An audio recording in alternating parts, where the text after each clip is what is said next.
माँ परम प्रभु श्री अरविंद मंचासीन समस्त सम्मानास्पद अतिथि भाई बापा मैंने ये महाविद्यालय समस्त अध्यापक भाई मान मोर श्रद्धा और सम्मान नमस्कार जनाऊँगी। आज शांति अधिवेशन में समस्त उपस्थित भाई मान को मोर श्रद्धा सम्मान जनाऊँगी। ये गोटे सरकारी महाविद्यालय ओडिशा रे श्री अरविंद अनुष्ठान मानक एमती सम्मेलन शिविर आलोचना कार्यक्रम प्रायतः सब दिन हुए, वर्ष सारा कार्यक्रम चले। किंतु गोटे सरकारी महाविद्यालय रे आपने 2 दिनिया शिविर कार्यक्रम कर कार्यक्रम बहुत जिते प्रशंसा कले भी कम हम। ये कार्यक्रम पर जो मैंने अत्यंत आग्रह सहित अत्यंत श्रद्धार सहित जो मैंने इतने भाग नौ समस्त को मैं धन्यवाद जनाऊँगी। ये कार्यक्रम पर अभिनंदन जनाऊँगी। एवं जो विषय आम आलोचना अच्छी से विषय हूँ श्री अरविंद को किए बुझीपार। ये वाक्य हूँ माँ का निजस्व वाक्य। श्री अरविंद संपर्क में माँ निजे कहते who can understand Shri Aurobindo. Shri Aurobindo को किए बुझीपार। आम ये वाक्य को 2 प्रकार बुझा चेष्टा करवा। यार 2 प्रकार अर्थ हो पारे। ये गोटे प्रश्नसूचक वाक्य।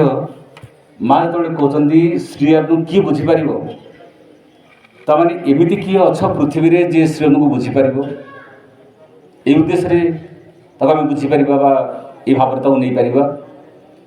आउ गोटे अन्य प्रकार अन्य भाव नहीं पार। माँ जो कहते श्री अरविंद को किए बुझीपार किए बुझीपार माने जड़े तो किए थी बुझीपार कहीं जड़े थे तेणु किए बुझीपार ताने कहीं जड़े निश्चय अच्छी जे श्री अरविंद को बुझीपार। श्री अरविंद को जी बुझी से जनक प्रकृत में माँ ही बुझे। आउ द्वितीय व्यक्ति पृथ्वी में आम कहीं बुझीना आज पर्यटन कहीं आम प्रकृत में बुझीना। रामचंद्र भगवान बोली कहले सब लोक माने नहीं क्वेश्चन करेंगे। श्रीकृष्ण भगवान बोली कहले सब लोक सहजरे स्वीकार करने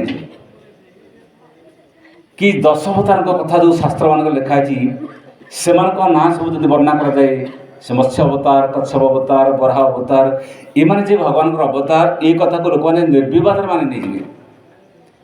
किंतु श्री अरविंद को भगवान बोली कहले बहुत लोक भितर सांगे सांगे प्रश्न विद्रोह आसो ये केमिति भगवान। श्री अरविंद भगवान बोली आपण मो आमे के कहना माँ निजे कहते Sri Aurobindo is an emanation of the supreme. Sri Aurobindo होचंदी परमंकर अवतार स्वयं भगवान अवतार इमानेशन बोली माँ लिखते। भगवान संसार को बहुत समय अवतार ही आसती जमी श्री रामचंद्र अवतार श्रीकृष्ण अवतार बुद्ध अवतार परशुराम अवतार भगवान जमी अनेक समय अवतार ही आसी। श्री अरविंद सेमती ये संसार को अवतार ही आसती। भगवत गीता रे भगवान श्रीकृष्ण कहते न मे विदु सुरगणा प्रभवं नाम अर्षय। न मे विदु सुरगणा मत देवता मान भी चिन्ह पारती ना। प्रभवं नाम अर्षय महर्षि मान भी मो प्रभाव संपर्क में जानते ना। अहम आदि ही देवाना ये सृष्टि सकल देवता मानकर मुझे आदि प्रथम महर्षिणाम च सर्वश। जिते ऋषि मुनि तपस्वी ए संसार जिते महान महान व्यक्ति अच्छी समस्त जी मूल सी होती भगवान। तेणु सी तो निजे कहते मत कहीं तुम चिन्ह पार ना जापर ना न तद भाषयते सूर्य न शशांको न पावक। सूर्य जहाँ को प्रकाश करें ना न तद भाषयते सूर्य न शशांक चंद्र भी जहाँ को प्रकाश करें नहीं न पावक अग्नि जहाँ को प्रज्वलित करें ना ଯଦ୍ଗତ ନିବର୍ତ୍ତନ୍ତେ ତଦ୍ଧାମ ପରମ ମମ।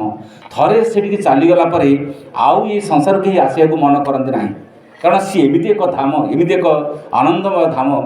ସେଠି ଥରେ ପହଞ୍ଚିଗଲା ପରେ ବା ମନ ସେଠିକି ଛୁଇଁଗଲା ପରେ ଆଉ ଏ ସଂସାର ଅଜ୍ଞାନ ଦୁଃଖ ଯନ୍ତ୍ରଣାରୁ ଜଣେ ସହଜରେ ଆସିବାକୁ ମନ କରେ ନାହିଁ। ତେଣୁ ଭଗବାନ ଯିଏ ସଚ୍ଚିଦାନନ୍ଦ, ସେ ଏମିତି ଏକ ଚେତନା, ଏମିତି ଏକ ସ୍ତର, ତାଙ୍କୁ ବୁଝିବା କଷ୍ଟକର ହୁଏ। ଭଗବାନ ନିଜେ କହୁଛନ୍ତି, ମୁଁ ଯେତେବେଳେ ମଣିଷ ରୂପ ନେଇକି ଆସେ ମୋତେ କେହି ବି ବୁଝନ୍ତି ନାହିଁ, କେହି ବୁଝନ୍ତି ନାହିଁ। ଅବଜାନନ୍ତି ମାଂ ବୁଢ଼ା ମାନୁଷୀ ତନୁମ୍ ଆଶ୍ରିତମ୍। ଅବଜାନନ୍ତି ମାଂ ବୁଢ଼ା, ମୂଢ଼ମାନେ ମୋତେ ଚିହ୍ନି ପାରନ୍ତି ନାହିଁ। ମୂଢ଼ କହିଲେ ମୂର୍ଖମାନେ, ପାଠ ନ ପଢ଼ିଥିବା ଲୋକଙ୍କୁ ଏଠି ମୂର୍ଖ ବୋଲି କୁହାଯାଏନି। ଯେଉଁମାନେ ସତ୍ୟକୁ ସ୍ୱୀକାର କରନ୍ତିନି, ଯେଉଁମାନେ ଠିକ୍ ଜିନିଷମାନେ ବୁଝିପାରନ୍ତିନି, ସେଇମାନେ ମୂଢ଼। ଅବଜାନନ୍ତି, ମୋତେ ଚିହ୍ନି ପାରନ୍ତି ନାହିଁ, ଜାଣନ୍ତି ନାହିଁ। ମାଂ ବୁଢ଼ା, ମୋତେ ମୂଢ଼ମାନେ ଜାଣିପାରନ୍ତିନି।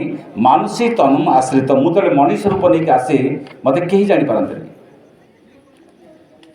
ସବୁ ସମୟରେ ଏହା ହିଁ ହୁଏ, ସବୁ ସମୟରେ। ତା କାରଣ ହେଉଛି ମଣିଷ ପାଖରେ ଯେଉଁ ଦୃଷ୍ଟି ବା ମଣିଷ ପାଖରେ ଯେଉଁ ଜ୍ଞାନ ଅଛି, ସେ ଜ୍ଞାନ ବହୁତ ସୀମିତ। ଗୋଟେ ଗ୍ଲାସ୍ ଭିତରେ ଧରନ୍ତୁ ପାଣି 200 ml ପାଣି ରହିବ, ଗ୍ଲାସ୍ଟା ଭିତରେ କ'ଣ ସମୁଦ୍ର ଯାକର ପାଣି ରହିବ କି? ଅସମ୍ଭବ। ମଣିଷର ମନ ଯାହା ଦେଖେ ସେଇ କଥାକୁ ମଧ୍ୟ ବେଳେବେଳେ ଭୁଲ ବୋଲି ପ୍ରମାଣିତ କରିଦିଏ। ଆମେ ଯେଉଁଟା ଦେଖେ ସେଇଟା ଭୁଲ ହେଇଯାଏ, ଆଉ ଯେଉଁଟା ଦେଖୁନା ତା ବିଷୟରେ ଆମର ସ୍ପଷ୍ଟ ଜ୍ଞାନ କେମିତି ହେବ? ଦେଖୁଥିବା ଜିନିଷ ଭୁଲ କେମିତି ହେଇଯାଏ? ଦେଖନ୍ତୁ, ରାତି ପାହିଲେ ପୂର୍ବ ଦିଗରେ ଆମେ ଦେଖିଲୁ ସୂର୍ଯ୍ୟ ଉଦୟ ହେଲେ, ପଶ୍ଚିମ ଦିଗରେ ବୁଡ଼ିଗଲେ। ଆମ ଆଖି କ'ଣ ଦେଖେ? ପୂର୍ବ ଦିଗରେ ସୂର୍ଯ୍ୟ ବାହାରିକି ପଶ୍ଚିମ ଦିଗକୁ ଚାଲି ଚାଲି ଯାଇକି ବୁଡ଼ିଗଲେ। ଆଖି ଦେଖୁଛି ସୂର୍ଯ୍ୟ ଚାଲୁଛନ୍ତି, କିନ୍ତୁ ପ୍ରକୃତରେ ସୂର୍ଯ୍ୟ ଚାଲୁନାହାନ୍ତି। ଆଖି ଯାହା ଦେଖୁଛି ତାହା ବି ଭୁଲ। ଖରା ଦିନରେ ରାସ୍ତାରେ ଗଲାବେଳେ ଆପଣଙ୍କୁ ଦୂରକୁ ଦେଖାଯାଏ ପାଣି ଭଳିଆ ଦେଖାଯାଏ, ପିଚୁ ରାସ୍ତାରେ ଗଲାବେଳେ ଆପଣ ଜଳ ଭଳିଆ ଦେଖାଯାଏ, କିନ୍ତୁ ସେଇଟା ଜଳ ନୁହେଁ। ଆପଣ ଯେତିକି ନିକଟରୁ ଯାଉଥିବେ ସିଏ ଘୁଞ୍ଚି ଘୁଞ୍ଚି ଯାଉଥିବ, ସେଇଟା ମରିଚିକା। ଆପଣ ଆଖି ବେଳେବେଳେ ଆପଣଙ୍କୁ ଧୋକା ଦିଏ। ଗୋଟେ ବାଡ଼ିଟାକୁ ଆପଣ ନେଇକି ପାଣିରେ ବୁଡ଼େଇବେ, ସେ ମାଠିଆରେ ବୁଡ଼ାନ୍ତୁ ବା ହାଣ୍ଡିରେ ବୁଡ଼ାନ୍ତୁ ବା ପୋଖରୀରେ ବୁଡ଼ାନ୍ତୁ, ଆପଣ ଦେଖିବେ ଗୋଟେ ସିଧା ବାଡ଼ି ପାଣିରେ ବୁଡ଼େଇ ଦେଲା ପରେ ସେ ବାଡ଼ିଟା ବଙ୍କା ଦେଖାଯିବ, କିନ୍ତୁ ବାଡ଼ି ବଙ୍କା ନୁହେଁ। ବାଡ଼ି ବଙ୍କା ଦେଖାଗଲା, ଆପଣ ଆଖି ଆପଣଙ୍କୁ ଧୋକା ଦେଲା। ଆମ ଇନ୍ଦ୍ରିୟମାନେ ବହୁତ ସମୟରେ ଆମକୁ ପ୍ରତାରିତ କରନ୍ତି। ଲୋକମାନେ ଗର୍ବରେ ଅହଙ୍କାର କହନ୍ତି, ମୁଁ ଯାହା ଦେଖିଛି ତାହା ସତ୍ୟ। ନାହିଁ, ଆପଣ ଯାହା ଦେଖିଛନ୍ତି ତା ବେଳେ ଭୁଲ, ବହୁତ ସମୟରେ ଭୁଲ ହେଇଯାଏ। କାନରେ ଯାହା ଶୁଣୁଛନ୍ତି ତା ବି ମଧ୍ୟ ଭୁଲ ହେଇଯାଏ। କାନରେ ଯାହା ଶୁଣୁଛନ୍ତି କହିଲେ, ଧରନ୍ତୁ ଆପଣ ଏଇଠି ବସିଛନ୍ତି, ଗୋଟେ ଛୁଆର ଚିତ୍କାର ଆପଣ ଶୁଣିଲେ, ଆପଣ ଦୌଡ଼ିକି ପଳେଇବେ। ଗୋଟେ ଛୁଆ ଟିକେ କାନ୍ଦୁଛି, ଯାଇକି ଦେଖିଲାବେଳକୁ ପ୍ରକୃତରେ ଛୁଆ କେହି ନାହିଁ, ତା ମୋବାଇଲରେ ରିଙ୍ଗଟୋନ୍ ବାଜୁଛି। ମୋବାଇଲ ରିଙ୍ଗଟୋନ୍ ମଧ୍ୟ ଛୁଆର ଚିତ୍କାରର ଭ୍ରମ ସୃଷ୍ଟି କରିପାରେ। ଆପଣ କାନ ବି ବେଳେବେଳେ ଆପଣ ଧୋକା ଦେଇପାରେ, ଆଖି ବି ଧୋକା ଦେଇପାରେ। ତେଣୁ ସେଇଥିପାଇଁ କୁହାହେଉଛି, ଶ୍ରୀ ଅରବିନ୍ଦ ଲେଖିଛନ୍ତି, ତୁ ଯଦି ତୋର ମନକୁ ଅନୁସରଣ କରି ଚାଲୁ, ତେବେ ମା ଆସିକି ତୋ ଆଗରେ ଛିଡ଼ା ହେଲେ ବି ତୁ ଆମକୁ ଚିହ୍ନି ପାରିବୁ ନାହିଁ। ଆମର ତ ଏକମାତ୍ର ଅବଲମ୍ବନ ହେଉଛି ମନ। ମନକୁ ଛାଡ଼ିଦେଲେ ଆମ ପାଖରେ କ'ଣ ଅଛି? ମନରେ ଶୁଣୁଛୁ, ମନରେ ବିଚାର କରୁଛୁ, ମନରେ ଭାବୁଛୁ, ମନରେ ଚିନ୍ତା କରୁଛୁ, ମନରେ ପ୍ରଶ୍ନ କରୁଛୁ। ସବୁ କଥା ତ ଆମେ ମନରେ ହିଁ କରୁଛୁ, କିନ୍ତୁ ମନର ଏତେ ସାମର୍ଥ୍ୟ ନାହିଁ ସେ ଭଗବାନଙ୍କୁ ବୁଝିପାରିବ। ସେ କହୁଛନ୍ତି, ତୁ ଯଦି ତୋର ମନକୁ ଅନୁସରଣ କରି ଚାଲୁ, ତେବେ ମା ଆସିକି ତୁ ଆଗରେ ଛିଡ଼ା ହେଲେ ବି ମଧ୍ୟ ତୁ ତାଙ୍କୁ ଚିହ୍ନି ପାରିବୁ ନାହିଁ। ତ ଅନ୍ତଃପୁରୁଷକୁ ଅନୁସରଣ କର। ଅନ୍ତଃପୁରୁଷ କହିଲେ ଆମ ଭିତରେ ଅନ୍ତରାତ୍ମା, ଚୈତ୍ୟ ସତ୍ତା। ଅନ୍ତଃପୁରୁଷ ହିଁ ସତ୍ୟ ଆହ୍ୱାନର ଉତ୍ତର ଦିଏ। ସିଏ ପ୍ରକୃତରେ ସତ୍ୟକୁ ଚିହ୍ନେ, ଭଗବାନଙ୍କୁ ସିଏ ଚିହ୍ନେ। ଏ ମନ ସବୁବେଳେ ବାହ୍ୟ ରୂପରେ ଅଭିଭୂତ ହେଇପଡ଼େ। ଯେଉଁଟାକୁ ଦେଖିବ ମନ ସେଇଠୁ ଆକର୍ଷିତ ହେଇଯିବ। ଯେଉଁଟାକୁ ସେ ଦେଖିବ ସେଇଟାକୁ ସତ୍ୟ ବୋଲି କହିବ, ଯୁକ୍ତି କରିବ, ତର୍କ କରିବ। କେବଳ ଅନ୍ତରାତ୍ମା ସତ୍ୟକୁ ଚିହ୍ନେ। ତେଣୁ ଭଗବାନ ଯେତେବେଳେ ସଂସାରକୁ ଆସନ୍ତି, ତାଙ୍କୁ ଆଖି ଚିହ୍ନି ପାରିବ ନାହିଁ, ଯିଏ ଚିହ୍ନିବ ଅନ୍ତରାତ୍ମା। ଶ୍ରୀ ଅରବିନ୍ଦ ମା ପାଖକୁ ଯେଉଁମାନେ ଆମେ ଆସୁ, ଶ୍ରୀ ଅରବିନ୍ଦ ଭଗବାନ ବୋଲି ଆମ ଭିତରେ ଗୋଟେ ସହଜ ସରଳ ବିଶ୍ୱାସ ଥାଏ। ଭଗବାନ ବୋଲି ଜଣେ ଆପଣ କେହି ବୁଝେଇକି ତାଙ୍କୁ ବୁଝେଇ ଦେଇପାରିବ ନାହିଁ। ଶାସ୍ତ୍ର ବିଷୟରେ କହିକି ମଧ୍ୟ ଆପଣଙ୍କୁ ଜଣେ କେହି ଜଣାଇପାରିବ ନାହିଁ। ସେଇଥିପାଇଁ ତ ଉପନିଷଦ ଲେଖାଛି, ନାୟମାତ୍ମା ପ୍ରବଚନ ଲଭ୍ୟ। ପ୍ରବଚନ ଦେଇକି କେହି ଭଗବାନଙ୍କୁ ପାଏ ନାହିଁ। ନ ମେଧାୟା, ପାଣ୍ଡିତ୍ୟ ବଳେ ଜଣେ ଭଗବାନ ପାଏ ନାହିଁ। ନ ବହୁଧା ଶ୍ରୁତନ, ବେଶୀ ଶୁଣିଗଲେ ମଧ୍ୟ ଆପଣ ଭଗବାନ ପାଇବେ, ସେମିତି ବି ନୁହେଁ। କହିବା ଲୋକ ଭଗବାନ ପାଏନି, ପଣ୍ଡିତମାନେ ଭଗବାନ ପାଆନ୍ତିନି, ବେଶୀ ଶୁଣିବା ଲୋକ ବି ପାଏନି। ତାହେଲେ ଭଗବାନ ପାଏ କିଏ? ଅମବୈଶ୍ୟ ବୃଣୁତେନ ଲଭ୍ୟ, ସେଇ ଲୋକ ଭଗବାନ ପାଇବ। ସ୍ତଶେଷ ଆତ୍ମା ବିବୃଣତେ ତନୁ ସାମ, ସିଏ ଯାହାଙ୍କ ପାଖରେ ନିଜକୁ କୃପା କରିକି ଦର୍ଶନ ଦେବେ ବା ଧରା ଦେବେ, ସେଇ ଲୋକ ତାଙ୍କୁ ସିନା ଦର୍ଶନ କରିବ, ନଚେତ୍ ଦ୍ୱିତୀୟ ଲୋକ କେହି ନାହାନ୍ତି। ତେଣୁ ଭଗବାନଙ୍କୁ ପାଇବା ସବୁଠାରୁ ଦୁଷ୍କର, କଷ୍ଟକର ମାର୍ଗ ବୋଲି କୁହାଯାଏ। ଏବଂ ସେଇ ଦୃଷ୍ଟିରୁ श्री अरविंद भगवान बोली आम मान गोटे साधारण मन बेले बेले सहज ग्रहण करने कष्टकर हो पाए किंतु आमको गोटे से अंतरात्मा दृष्टि चैत्य दृष्टि बुझा हम जे श्री अरविंद भगवान रामचंद्र भगवान बोली हनुमान को कहीं बेसी बुझे ना जिते श्रीरामचंद्र लक्ष्मण बुलूले सीता संधान किए दब कारण सीता से अपहृता हो सारी रावण अपहरण कर नहीं सारी तेणु सीता प्रकृत में कौटी अच्छा कुआड़े गले केमी थे यही संधान किए दब जो बुलूले वन में लक्ष्मण साथ भेट हनुमान साथ भेट है हनुमान प्रथम देखारे प्रथम दर्शन में चिन्हीदे ये होती भगवान सारा जीवन तक सेवार निजी समर्पण करदे अंतर्चक्षु जड़े देखीदे चिन्ह पार श्रीकृष्ण सुदामा जंगल भितर ऋषि आश्रम में पाठ पढ़ुला बेले सुदामा को कहीं बुझे ना कृष्ण भगवान बोली बुझे ना कहीं अंतरात्मा चिन्ह नहीं गला ये भगवान बोली जीवन में जिते कष्ट आसू जिते दुख आसू जिते विपद आसू सुदामा अधिक सीना डाकी श्रीकृष्ण को भूली जाना 4 वर्ष बयस रही मीराबाई मीराबाई घर आगे गोटे बरजात्री दल प्रोसेसन में जाता नाच गीत मशगुल समस्त था बर तार सवार थाए मीराबाई खाली पचारिदे जे माँ ये कौन जाऊँगी माँ कहले गोटे बर गोटे झील को बह करने बरजात्री को सांगर नहीं जाऊँगी नाच गीत समस्त मशगुल 4 वर्षर झील सी विशेष किसी बुझेनी पचारिदेला माँ को जदि ये बर गोटे झील को बह करके जाऊँगी ताले मु तो गोटे झील मो बर किए से दिन तक माँ कान में कहीदे तो बर भगवान भगवान श्रीकृष्ण ही तो बर से 4 वर्षर झीर मन में छाप रहीगला मो जीवन स्वामी भगवान श्रीकृष्ण मो जीवन बर श्रीकृष्ण तेणु समस्त शरीर प्राण मन देकी श्रीकृष्ण को भल पाइले अनेक भजन लिखिले कहुए भारत वर्ष में मीरा जो शरीर त्याग कले ना श्रीकृष्ण शरीर शरीर मिशीगला इति भक्ति यही देश में तार पराकाष्ठा अच्छी भक्ति बड़े निज शरीर को जड़े भगवान शरीर मिसे दे पारे बहुत कथा बहुत दृष्टांत अच्छी तेणु एमान को कहीं बुझे ना आम भी जो मैंने आसी आमको कहीं घंटा घंटा कान पाखे बसिक बुझे ना कौटी थे माँ को फोटो देखी कौटी थे माँ को संगीत शुणी कौटी थे माँ को परिवेश बसी गोटे आश्रम के जाइए कौटी गोटे से आध्यात्मिक परिवेश थे प्रवेश कर अंतरात्मा से कथा को छुई जाए भल लगी जाए तेणु श्री अरविंद माँ का आदर्श भितर जो आसती से निर्दिष्ट बच्छा चुदेन सोल बोली कहुए जो मान भितर से भाया चुंबकर स्पर्श थाए से यही मार्ग को आसती बर्तमान आम मान जो गोटे गुरुत्वपूर्ण कथा को आम शुणा बसती श्री अरविंद को आम कहीं बुझीपारना आज भी देखूँ भारत वर्ष में श्री अरविंद जन्मर अनेक वर्ष आगे 1872 श्रीअरविंद जन्म एवं बर्तमान आम 2025 मसीह अच्छु पाखापाखि 150 वर्ष श्रीअरविंद जन्मवर्ष आसिक नहीं 125 तो मत ये किसी दिन जन्मवर्ष पालन होता परंतु सी 72 रु सी 28 वर्ष ये 25 153 वर्ष पाखापाखि होगा माने 150 वर्ष पालन हो सारापर भी श्री अरविंद को समग्र पृथ्वी में केते जन लोक जानी आप कहे आम तो ये 200-250 भाई भाई मैंने जाचु भारत वर्ष में 150 कोटी लोक पृथ्वी में 800 कोटी लोक एमती गणिदेले हाथ में मुष्टिमय केते जन शुणु जानते केते जन सतरे जानते माँ को पचरागला जे माँ श्री अरविंद को लोक मैंने कहीं जापारना श्री अरविंद जो सत्य कथा कहते जो आदर्श कथा कहते जो शक्ति विषय कहते कहीं जापारना माँ कहले शुणु किए जान देखो ये संसार में समस्या कौन मूल्यवान जिन कहीं जानते नहीं आज्ञा पवन बिना में गोटे मिनिट बची पारानी 2 मिनिट बची पारे कि पवन मूल्य में केते बुझु पानी बिना में केते दिन बची पारा पानी आम जीवन में अत्यंत मूल्यवान किंतु पानी मूल्य किए बुझे सूर्य का आलोक बिना किए बची पार सूर्य का आलोक नथिले पृथ्वी अवस्था कौन हम कि सूर्य का आलोकर मूल्य किए बुझे मूल्य बुझती नहीं आज्ञा मुझे आपको पचारि आप मोबाइल मूल्य बुझती ना आखिर मूल्य बेसी बुझती मोबाइल मूल्य बेसी बुझे ना आखिर मूल्य बेसी बुझे कौन तो शब्दटा हैं मोबाइल मूल्य बुझे जब आखिर मूल्य बुझी था दिन में 10 घंटा 12 घंटा मोबाइल को अनेक समय दिखती कारण से मोबाइल को अनेक आखि खराब हो ना बेसी पेटर मूल्य बुझे ना खाद्यर मूल्य बुझे पेटर मूल्य बुझे ना खाद्यर मूल्य बुझे ଖାଦ୍ୟର ମୂଲ୍ୟ ବୁଝୁଛନ୍ତି। ଏତେ ଟଙ୍କାର ମିଲ୍ଟା ଏତେ ଦାମିକିଆ ଖାଦ୍ୟ ହେଇଛି, ଯଦି ଆପଣ ବୁଝନ୍ତି ମୋ ପେଟଟା ବେଶୀ ମୂଲ୍ୟବାନ ନା ଖାଦ୍ୟଟା ମୂଲ୍ୟବାନ। ଆପଣ ଭୋଜିମାନଙ୍କୁ ଯେତେବେଳେ ଯାଉଥିବେ ଦେଖିଥିବେ, ଏଇ ଭୋଜନରେ କି ଲୋଭରେ ଲୋକମାନେ ଖାଆନ୍ତି, ଘରକୁ ଆସିବେ ଯେ ମେଡ଼ିସିନ ଖାଇବେ, ସେଇଟା ଖାଇଦେଇକି ପେଟ ଖରାପ କରି ଆସିବେ। ଇଏ ବହୁତ ସାଧାରଣ କଥା। ମୂଲ୍ୟବାନ ଜିନିଷକୁ ଆମେ ବୁଝନ୍ତି ନାହିଁ, ଯେଉଁଟା ମୂଲ୍ୟହୀନ ଜିନିଷ ତାକୁ ଆମେ ବେଶୀ ଗୁରୁତ୍ୱ ଦିଅନ୍ତି।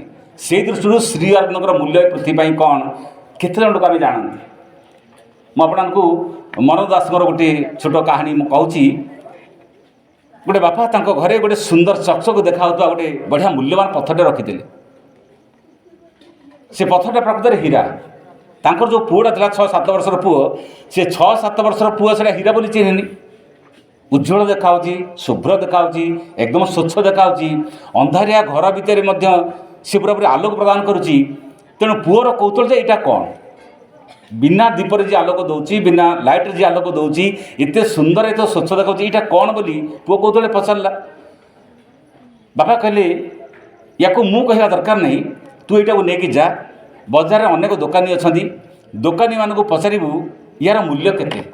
କାହାକୁ ବିକ୍ରି କରିଦେବୁନି, କାହାକୁ ଦେଇଦେବୁନି, ଖାଲି ମୂଲ୍ୟ ବୁଝିକି ଆସିବୁ। ପୁଅ ବର୍ତ୍ତମାନ ସେଇ ମୂଲ୍ୟବାନ ଦ୍ରବ୍ୟଟାକୁ ନେଇକି ଗଲା। ନେଇକି ପ୍ରଥମେ ଗୋଟେ ପରିବା ଦୋକାନୀ ପଚାରିଲା, ଆଚ୍ଛା ଏଇ ଯେଉଁ ମୁଁ ଜିନିଷଟା ନେଇକି ଆସିଛି, ଆପଣ ଯଦି ଏଇଟାକୁ ରଖିବେ, ୟା ବଦଳରେ ଆପଣ କେତେ ମୂଲ୍ୟ ଦେଇପାରିବେ। ପରିବା ଦୋକାନୀ ଦେଖିଲା ଭଲ ସୁନ୍ଦର ଦେଖାହେଉଛି, ଚକଚକ ଦେଖାହେଉଛି, ବଢ଼ିଆ ଉଜ୍ଜ୍ୱଳ ଦେଖାହେଉଛି। କହିଲା ଠିକ୍ ଅଛି ବାବୁ, ମୋତେ ସେ ପଥରଟା ଦେଇଦେ, ମୁଁ ୟା ବଦଳରେ ତୋତେ 4 କିଲୋ ବାଇଗଣ ଦେବି। ଆଉ ବାଇଗଣ ବେପାରୀ ତା'ର କ'ଣ ମୂଲ୍ୟ ବୁଝିବ, ତା ବଦଳରେ 4 କିଲୋ ବାଇଗଣ କହିଲା। ବାଇଗଣ କିଲୋ ଧରନ୍ତୁ 25 ଟଙ୍କା, ତାହେଲେ ତା'ର ମୂଲ୍ୟ ହେଲା 100 ଟଙ୍କା। ବାପା ତ କହିଛନ୍ତି କାହାକୁ ଦେଇଦେବୁନି, ଖାଲି ମୂଲ୍ୟ ପଚାରିବୁ। ବର୍ତ୍ତମାନ ବାଇଗଣ ଦୋକାନୀ ପରେ ଚାଉଳ ଦୋକାନୀ ପାଖକୁ ଗଲା, ଗ୍ରୋସରୀ ଦୋକାନ ପଚାରିଲା, ଭାଇ ୟାର ମୂଲ୍ୟ କେତେ ତୁମେ ଦେଇପାରିବ। ଚାଉଳ ଦୋକାନୀ ଦେଖିଲା ଉଜ୍ଜ୍ୱଳ ଦେଖାହେଉଛି, ଭଲ ସୁନ୍ଦର ଦେଖାହେଉଛି, ଘରକୁ ନେଲେ ମୋ ପୁଅ ଭୂତେ ଖେଳିବ। ସିଏ କହିଲା ମୁଁ ତୋତେ ବାବୁ 5 କିଲୋ ଚାଉଳ ଦେବି। ସେ କହିଲା ଚାଉଳର ମୂଲ୍ୟ କେତେ, ନା ଚାଉଳ କେଜି 50 ଟଙ୍କା, ତୋତେ 250 ଟଙ୍କାର ମୂଲ୍ୟ ଦେବି। ପୁଅ ତ ଦେବନି, ବାପାଟା ଶୁଣିଛି।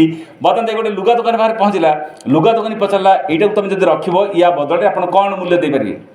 ସିଏ ବି ଦେଖିଲେ ବଢ଼ିଆ ସୁନ୍ଦର ଦେଖାହେଉଛି, ଘରଟା ବି ଆଲୋକିତ ହେଇଯାଉଛି ଅନ୍ଧାର ରାତିରେ, ଯଦି ଏଇଟାକୁ ମଧ୍ୟ ମୁଁ ରଖିବି ତୋତେ 5 ଖଣ୍ଡ ଶାଢ଼ୀ ଦେଇପାରିବି। ଶାଢ଼ୀର ମୂଲ୍ୟ ଧରନ୍ତୁ 500 ଟଙ୍କା, 5 ଖଣ୍ଡ ଶାଢ଼ୀ ମାନେ 2,500 ଟଙ୍କା ହେଇଗଲା।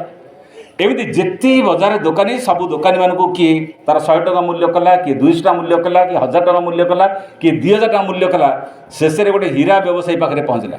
ହୀରା ବ୍ୟବସାୟୀ ଦେଖିଲା ଆପଣ ଯଦି ଏଇ ଧାତୁଟାକୁ ଯଦି ରଖିବେ ବା ଏଇ ପଦାର୍ଥକୁ ଯଦି ରଖିବେ, ଆପଣ ୟା ବଦଳରେ କେତେ ମୂଲ୍ୟ ଦେଇପାରିବେ। ହୀରା ଦୋକାନୀ ଚିହ୍ନିଦେଲା। ଗୋଟେ ଶବ୍ଦ ଅଛି, ଜଣେ କବି ଲେଖିଛନ୍ତି, ଘେନ ଚିହ୍ନରା ଗ୍ରାହକ ମାନେ। ଯିଏ ଚିହ୍ନରା ଗ୍ରାହକ ନା, ତାଙ୍କୁ 10 ଥର ଚିହ୍ନିବା ଦରକାର ନାହିଁ, ଏକା ଥରକେ ସେ ଚିହ୍ନିଯିବେ। ହୀରା ଦୋକାନୀ କହିଲା ବାବା ଏ ପଥର ବଦଳରେ ମୁଁ ବିକ୍ରି ହେଇଗଲେ ବି, ମୋ ଦୋକାନ ବିକ୍ରି ହେଇଗଲେ ବି, ମୋ ସମ୍ପତ୍ତି ବିକ୍ରି ହେଇଗଲେ ବି, ମୋ ଘର ଦ୍ୱାର ବିକ୍ରି ହେଇଗଲେ ବି ୟା ସାଙ୍ଗରେ ମୂଲ୍ୟ ସମାନ ହେବନି। ଏତେ ମୂଲ୍ୟବାନ ଦ୍ରବ୍ୟ ତୁ କେଉଁଠୁ ପାଇଲୁ। ପୁଅ ବର୍ତ୍ତମାନ ଧରିକି ଆସିଲା। ଘରକୁ ଫେରି ଆସିଲା ପରେ ବାପା ପାଖରେ କହିଲା ବାଇଗଣ ଦୋକାନୀ ତାକୁ କେତେ ରେଟ୍ କରିଥିଲା, ଚାଉଳ ଦୋକାନୀ କେତେ ରେଟ୍ କରିଥିଲା, ଲୁଗା ଦୋକାନୀ କେତେ ରେଟ୍ କରିଥିଲା, ଏବଂ ହୀରା ବ୍ୟବସାୟ ତ କେତେ ରେଟ୍ କଲା। ବର୍ତ୍ତମାନ ବାପା ପଚାରିଲେ ଏଥିରୁ ତୁ କ'ଣ ବୁଝିଲୁ। ଆପଣମାନେ କ'ଣ ବୁଝିଲେ। ବାଇଗଣ ଦୋକାନୀ ସେ କାହିଁକି ହୀରାର ମୂଲ୍ୟ ବୁଝିବ, ଚାଉଳ ବ୍ୟବସାୟୀ ହୀରାର ମୂଲ୍ୟ କାହିଁକି ବୁଝିବ, ଲୁଗା ଦୋକାନୀ ହୀରାର ମୂଲ୍ୟ କାହିଁକି ବୁଝିବ। ଯେ ହୀରା ବ୍ୟବସାୟୀ ହୀରାର ମୂଲ୍ୟ ବୁଝିବ। ସିଏ କହିବ ମୁଁ ବିକ୍ରି ହେଇଗଲେ ବି, ମୋ ଦୋକାନ ବିକ୍ରି ହେଇଗଲେ ବି ଏହାର ମୂଲ୍ୟ ମୁଁ ଦେଇପାରିବି ନାହିଁ, କାରଣ ଏତେ ମୂଲ୍ୟବାନ ସମ୍ପତ୍ତି, ୟା ସାଙ୍ଗରେ ମୋର ଏତେ ସମ୍ପତ୍ତି ନାହିଁ। ହୀରା ବ୍ୟବସାୟୀ ହୀରାକୁ ଚିହ୍ନିବ। ଶ୍ରୀ ଅରବିନ୍ଦଙ୍କୁ ସମସ୍ତେ କେମିତି ଚିହ୍ନିବେ, ସମସ୍ତେ କେମିତି ବୁଝିବେ। ଯିଏ ଚିହ୍ନିବା ଲୋକ ଚିହ୍ନିବ, ସବୁ ଲୋକ କେମିତି ଚିହ୍ନିବେ। ପ୍ରଥମ ଦର୍ଶନରେ ମା ତାଙ୍କୁ ଦେଖି ଚିହ୍ନି ପାରିଲେ, ଇଏ ହେଉଛନ୍ତି ମୁଁ ଯାହାଙ୍କୁ 13 ବର୍ଷ ବୟସରୁ ରାତିରେ ଶୋଇଗଲା ବେଳେ ସ୍ୱପ୍ନରେ ଯାହାଙ୍କୁ ଦର୍ଶନ କରୁଥିଲି, ଯାହାଙ୍କୁ ମନେ ମନେ କୃଷ୍ଣ ବୋଲି କହୁଥିଲି, ଯାହାଙ୍କ ପାଦରେ ମୁଁ ମୁଣ୍ଡ ରଖି ପ୍ରଣାମ କରୁଥିଲି, ଏବଂ ଯାହାଙ୍କ ଆବିର୍ଭାବରେ ଉପସ୍ଥିତିରେ ସମଗ୍ର ଜଗତ ପରିବର୍ତ୍ତନ ହେଇଛି ବୋଲି ଅନୁଭବ କରୁଥିଲି, ଏଇ ହେଉଛନ୍ତି ସେହି ବ୍ୟକ୍ତି। ତେଣୁ ପ୍ରଣାମ କଲେ ତ ବାରମ୍ବାର ନିଜ ଭିତରୁ ଓ ଲର୍ଡ଼ ହେ ପ୍ରଭୁ ବୋଲି ସମ୍ବୋଧନ କଲେ। ଏବଂ ସେଇଦିନ ପ୍ରଥମ ଦର୍ଶନରେ ମା ଶ୍ରୀଙ୍କୁ ପଚାରିଲେ, କହିଲେ ପ୍ରଭୁ ଏ ସଂସାରରେ ଏତେ ଦୁଃଖ, ଏତେ କଷ୍ଟ, ଏତେ ଅନ୍ୟାୟ, ଏତେ ଅତ୍ୟାଚାର, ଏତେ ରୋଗ ଯନ୍ତ୍ରଣା ଅଛି, ଏ ପୃଥିବୀରେ ଏମିତି ସବୁଦିନ ପାଇଁ ଥିବ ନା ଇଏ ବଦଳିବ। ଶ୍ରୀ ଅରବିନ୍ଦ ସେଦିନ ଅତ୍ୟନ୍ତ ସଂକ୍ଷିପ୍ତ ବାକ୍ୟରେ ଉତ୍ତର ଦେଇଥିଲେ, ନା ଏଡ଼ିକି ପୃଥିବୀ ନିଶ୍ଚୟ ପରିବର୍ତ୍ତନ ହେବ। ମାଙ୍କର ସଂକ୍ଷିପ୍ତ ପ୍ରଶ୍ନ ଥିଲା, ଇଏ ପୃଥିବୀ ଏତେ ଦୁଃଖ, ଏତେ କଷ୍ଟ, ଏତେ ଅଜ୍ଞାନ, ଏତେ ଯନ୍ତ୍ରଣା ଯାହା ଅଛି, ଇଏ ଥିବ ନା ପରିବର୍ତ୍ତନ ହେବ। ଶୁଣୁ କହିଲେ ନା ଏଣିକି ପୃଥିବୀ ନିଶ୍ଚୟ ପରିବର୍ତ୍ତନ ହେବ। ତା ଅର୍ଥ ଶ୍ରୀ ଅରବିନ୍ଦ ବି ଚିହ୍ନି ପାରିଲେ ମାଙ୍କୁ, ଇଏ ଯେ ମା ଆସିଛନ୍ତି ୟାଙ୍କ ଉପସ୍ଥିତିରେ ପୃଥିବୀ ବଦଳିଯିବ। ଆଉ ମା ବି ଚିହ୍ନି ପାରିଲେ ମୁଁ ଯାହାକୁ ସ୍ୱପ୍ନରେ ଧ୍ୟାନରେ ଦେଖୁଥିଲି ଇଏ ତ ସେଇ ବ୍ୟକ୍ତି ଯାହାଙ୍କ ଉପସ୍ଥିତିରେ ପୃଥିବୀ ବଦଳିଯିବ। ତା ପରଦିନ ମା ଧ୍ୟାନ ପ୍ରାର୍ଥନା ଲେଖିଲି, ଶତ ଶତ ଜୀବ ଯଦି ଗାଢ଼ତମ ଅଜ୍ଞାନ ଅନ୍ଧକାର ଭିତରେ ବୁଡ଼ି ରହିଥାନ୍ତି କିଛି ଯାଏ ସେ ନାହିଁ। ପୃଥିବୀରେ ଶହ ଶହ ଲୋକ ଯଦି ଅନ୍ଧକାର ଅଜ୍ଞାନ ଭିତରେ ବୁଡ଼ି ରହିଥାନ୍ତି କିଛି ଯାଏ ସେ ନାହିଁ। ମୁଁ କାଲି ଯାହାକୁ ସ୍ୱଚକ୍ଷୁରେ ଦେଖିଲି, ସ୍ୱଚକ୍ଷୁରେ ମା ନିଜ ଆଖିରେ ଦେଖିଛନ୍ତି। ମାର୍ଚ୍ଚ 29, 1914 ମା ଦର୍ଶନ କଲି ଅପରାହ୍ନ 3:30 ବେଳେ। ମାର୍ଚ୍ଚ 30 ତାରିଖ ଦିନ ମା ତାଙ୍କ ଡାଏରୀରେ ଲେଖୁଛନ୍ତି, ମୁଁ କାଲି ଯାହାକୁ ସ୍ୱଚକ୍ଷୁରେ ଦେଖିଲି ସିଏ ତ ପୃଥିବୀ ଉପରେ ବିଦ୍ୟମାନ, ସିଏ ଏଇ ପୃଥିବୀରେ ଛିଡ଼ା ହେଇଛନ୍ତି, ଏଇ ପୃଥିବୀରେ ସେ ଅଛନ୍ତି, ତାଙ୍କର ଉପସ୍ଥିତି ସ୍ପଷ୍ଟ ପ୍ରମାଣ କରୁଛି ଶ୍ରୀ ଅରବିନ୍ଦ ଅଛନ୍ତି, ଏତିକି ଯଥେଷ୍ଟ। ହିଜ୍ ପ୍ରେଜେନ୍ସ, ତାଙ୍କ ଉପସ୍ଥିତି ଏତିକି ସ୍ପଷ୍ଟ ପ୍ରମାଣ କରୁଛି ଏ ଅନ୍ଧକାର ଦିନେ ଆଲୋକରେ ରୂପାନ୍ତରିତ ହେବ, ତାଙ୍କର ବାସ୍ତବ ସ୍ୱର୍ଗରାଜ୍ୟ ଦିନେ ଏହି ପୃଥିବୀରେ ପ୍ରତିଷ୍ଠିତ ହେବ। ଏଇଟା ଥିଲା ମାଙ୍କର ଉପଲବ୍ଧି। ତେଣୁ ଶ୍ରୀ ଅରବିନ୍ଦ ଭଗବାନ ବୋଲି 3 ଜଣ ଲୋକ ମାତ୍ର ଚିହ୍ନିଥିଲେ। ଯେମିତି ରାମଚନ୍ଦ୍ର ଭଗବାନ ବୋଲି ଅଳ୍ପ କେତେ ଜଣ ଚିହ୍ନିଥିଲେ। ହନୁମାନ ଚିହ୍ନିଥିଲେ, ବିଭୀଷଣ ଚିହ୍ନିଥିଲେ, ସୁଗ୍ରୀବ ଚିହ୍ନିଥିଲେ, ଅଙ୍ଗଦ ଚିହ୍ନିଥିଲେ, ଗୁହକ ଶବର ଚିହ୍ନିଥିଲେ, ସବୁ ଲୋକ ମୋଟେ ଚିହ୍ନି ନଥିଲେ। ଶ୍ରୀକୃଷ୍ଣ ଭଗବାନ ବୋଲି ସମସ୍ତେ ବି ଚିହ୍ନି ନଥିଲେ। ଏପରିକି ସାଙ୍ଗରେ ଯିଏ ଥିଲେ ଅର୍ଜୁନ, ସିଏ ବି ଚିହ୍ନି ପାରୁନଥିଲେ।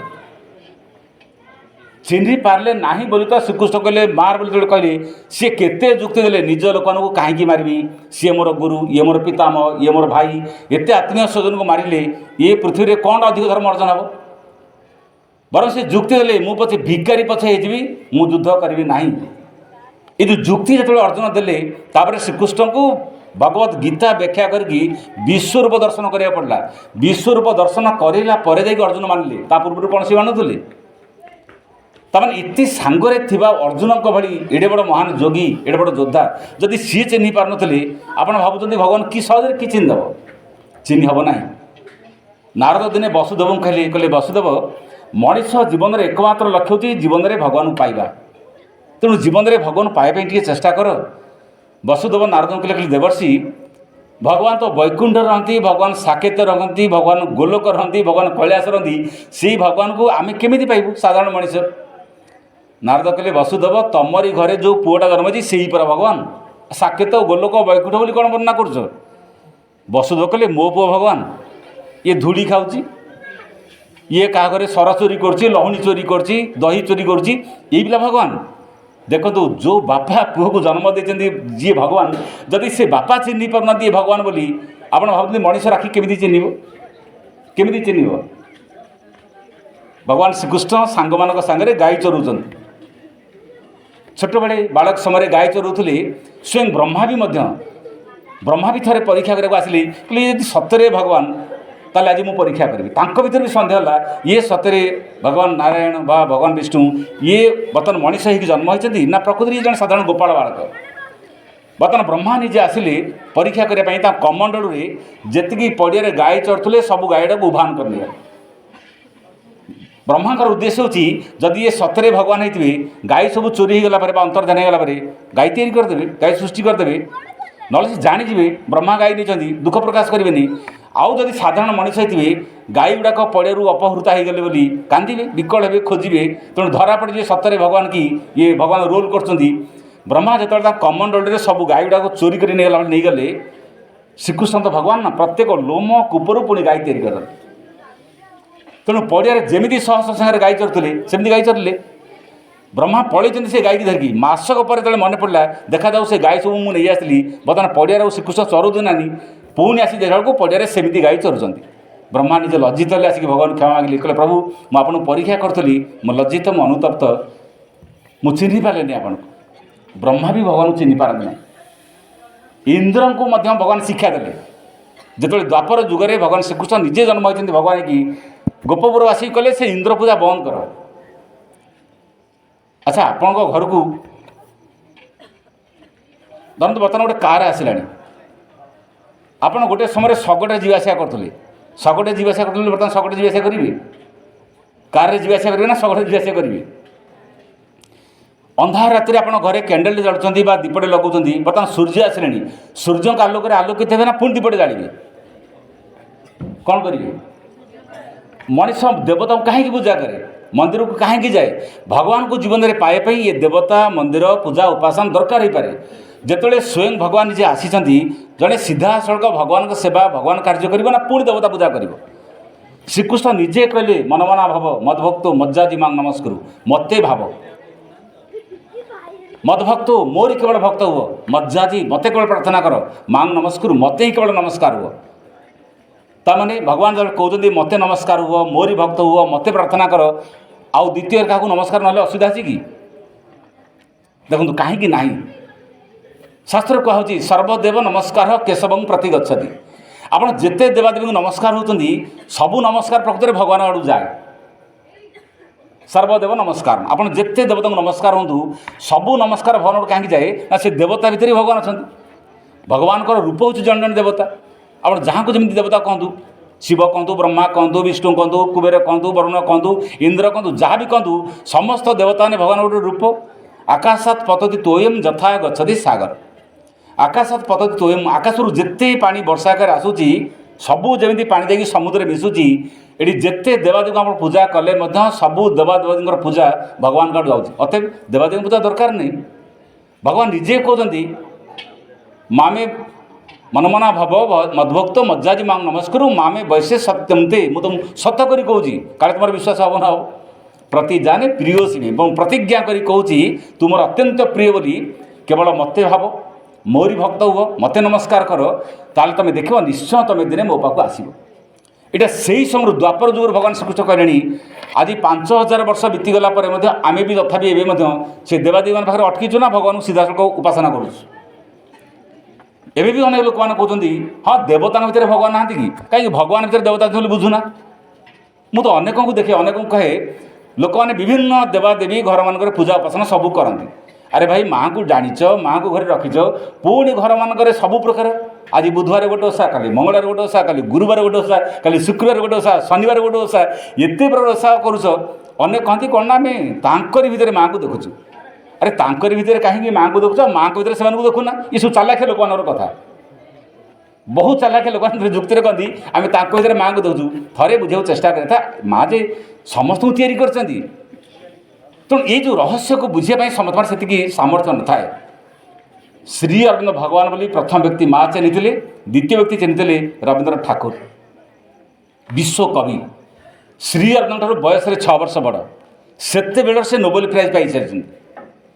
ଭାରତବର୍ଷରେ ଏବଂ ସମଗ୍ର ପୃଥିବୀରେ ଯେଉଁ କେତେ ଜଣ ବିଖ୍ୟାତ ମନୀଷୀ ବା ଦାର୍ଶନିକ ଥିଲେ, ରବୀନ୍ଦ୍ରନାଥ ଠାକୁର, ରୋମାଲ ରୋଲା, ବର୍ଟ୍ରାଣ୍ଡ ରସେଲ, এই ଯେଉଁ କେତେ ଜଣ ବିଖ୍ୟାତ ମନୀଷୀ ଥିଲେ, ତାଙ୍କ ଭିତରୁ ରବୀନ୍ଦ୍ରନାଥ ଠାକୁର ଜଣେ ଅନ୍ୟତମ।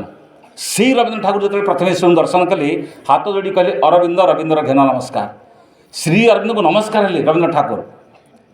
ତାପରେ ଶବ୍ଦ ଉଚ୍ଚାରଣ କଲେ ସ୍ୱେଦସ ଆତ୍ମାର ବାଣୀ ମୂର୍ତ୍ତି ତୁମେ। ଶ୍ରୀ ଅରବିନ୍ଦଙ୍କୁ ସେ କହୁଛନ୍ତି ତୁମେ ଏଇ ସ୍ୱେଦସର ଆତ୍ମା, ତୁମେ ଭାରତବର୍ଷର, ତୁମେ ଆତ୍ମା, ଭାରତବର୍ଷର ଆତ୍ମା ଭିତରେ ତୁମେ ହିଁ ଅଛ, ଏବଂ ତୁମରି ବାଣୀରେ, ତୁମରି କଣ୍ଠରେ ଦିନେ ସମଗ୍ର ବିଶ୍ୱକୁ ଭାରତବର୍ଷ ବାଣୀ ପ୍ରଦାନ କରିବ, ଆଲୋକ ଦେଖିବ। ତେଣୁ ଶ୍ରୀ ଅରବିନ୍ଦଙ୍କୁ ଅପେକ୍ଷା କରିକି ଅଛି ଭାରତବର୍ଷ, ସେ ସମଗ୍ର ବିଶ୍ୱକୁ କ'ଣ ବାର୍ତ୍ତା ଦେବ। ରବୀନ୍ଦ୍ର ଠାକୁର ଚିହ୍ନି ପାରିଥିଲେ। ଆଉ ଜଣେ ବ୍ୟକ୍ତି ଚିହ୍ନିଥିଲେ ବାଲ ଗଙ୍ଗାଧର ତିଳକ। ଶ୍ରୀ ଅରବିନ୍ଦଙ୍କ ସହିତ ସେ ବି ଗୋଟେ ସମୟରେ ସଭା ସମିତିକୁ ଯାଇଛନ୍ତି। ଆପଣ ଦେଖିବେ ଯେତେବେଳେ ସୁରଟ ଅଧିବେଶନରେ ଶ୍ରୀଅରବିନ୍ଦଙ୍କ ସହିତ ମଧ୍ୟ ଗଙ୍ଗାଧର ତିଳକ ମଧ୍ୟ ବସିଥିଲେ। ଯେତେବେଳେ ଶ୍ରୀଅରବିନ୍ଦ ପରବର୍ତ୍ତୀ ସମୟରେ ପଣ୍ଡିଚେରୀକି ପଳେଇ ଆସନ୍ତି 1910 ମସିହା ପରେ, ତିଳକ ଯେତେବେଳେ କଲିକତାରେ ତାଙ୍କ ବନ୍ଧୁମାନଙ୍କ ସହିତ ସନ୍ଧ୍ୟାବେଳେ ଯେତେବେଳେ ଭଗବତ ଗୀତା ଅଧ୍ୟୟନ କରନ୍ତି, ଆଲୋଚନା କରନ୍ତି, ସେ ଗୀତାରେ କେତେ ଜଣଙ୍କ ନାଁ ଲେଖା ହେଇଛି। ଧରନ୍ତୁ ଯେଉଁଠି ଯୁଧିଷ୍ଠିର ଯେଉଁଠି ଧୃତରାଷ୍ଟ୍ର କହୁଛନ୍ତି ସେଠି ଲେଖା ହେଇଛି ଧୃତରାଷ୍ଟ୍ର ବାଚ, ଯେଉଁଠି ସଞ୍ଜୟ ପଚାରୁଛନ୍ତି ସେଠି ଲେଖା ହେଇଛି ସଞ୍ଜୟ ବାଚ, ଯେଉଁଠି ଶ୍ରୀ ଭଗବାନ କହୁଛନ୍ତି ସେଠି ଲେଖା ହେଇଛି ଭଗବାନ ବାଚ। ଭଗବତ ଗୀତାରେ ଭଗବାନ ବାଚ ବୋଲି ଲେଖା ହେଇଛି, ଶ୍ରୀ ଭଗବାନ ବାଚ ବୋଲି ଲେଖା ହେଇଛି। ସେଇ ଜାଗାରେ ତିଳକ କହନ୍ତି ଶ୍ରୀ ଭଗବାନ ବାଚ ନ କହିକି କୁହ ଶ୍ରୀ ଅରବିନ୍ଦ ବାଚ। କାହିଁକି ନା ତିଳକ ବି ଚିହ୍ନି ସାରିଥିଲେ ଯିଏ ଶ୍ରୀ ଅରବିନ୍ଦ ସିଏ ଦ୍ୱାପର ଯୁଗରେ ଶ୍ରୀକୃଷ୍ଣ ଥିଲେ। ତେଣୁ ଶ୍ରୀକୃଷ୍ଣ ହିଁ ବର୍ତ୍ତମାନ ସମୟରେ ଶ୍ରୀ ଅରବିନ୍ଦଙ୍କ ରୂପରେ ଜନ୍ମ ହୋଇଛନ୍ତି। ତେଣୁ ଶ୍ରୀକୃଷ୍ଣଙ୍କ ନାଁ ନ କହିକି ଶ୍ରୀଅରବିନ୍ଦ ଉବାସ କଲେ ଠିକ୍ ହେବ। ଭଗବତ ଗୀତାକୁ 5000 ବର୍ଷ ପୂର୍ବରୁ ଶ୍ରୀକୃଷ୍ଣ ଆସିକି ଯୁଦ୍ଧ କ୍ଷେତ୍ରରେ ବା ଯୁଦ୍ଧ ପଡ଼ିଆରେ ଅର୍ଜୁନକୁ ବ୍ୟାଖ୍ୟା କରିଥିଲେ।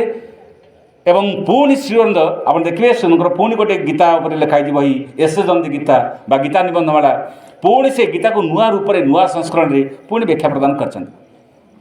ଶ୍ରୀ ଅରବିନ୍ଦ ଯେ ସ୍ୱୟଂ ଶ୍ରୀକୃଷ୍ଣ, ଏହାର ପ୍ରମାଣ ହେଉଛି ନଳିନୀକାନ୍ତ ଗୁପ୍ତ ଥରେ ପଣ୍ଡିଚେରୀରୁ ଆସିଲେ କଲିକତାକୁ। ଯେହେତୁ ଆମର ଘର କଲିକତାରେ, ନଳିନୀକାନ୍ତ ଗୁପ୍ତଙ୍କ ନାଁ ଆପଣମାନେ ଶୁଣିଥିବେ, ନଳିନ୍ଦା। ଶ୍ରୀ ଅରବିନ୍ଦ ଯେତେବେଳେ ଜେଲ୍ ଯାଇଥିଲେ ତାଙ୍କ ସାଙ୍ଗରେ ବି ସେ ଜେଲ୍ ଯାଇଥିଲେ।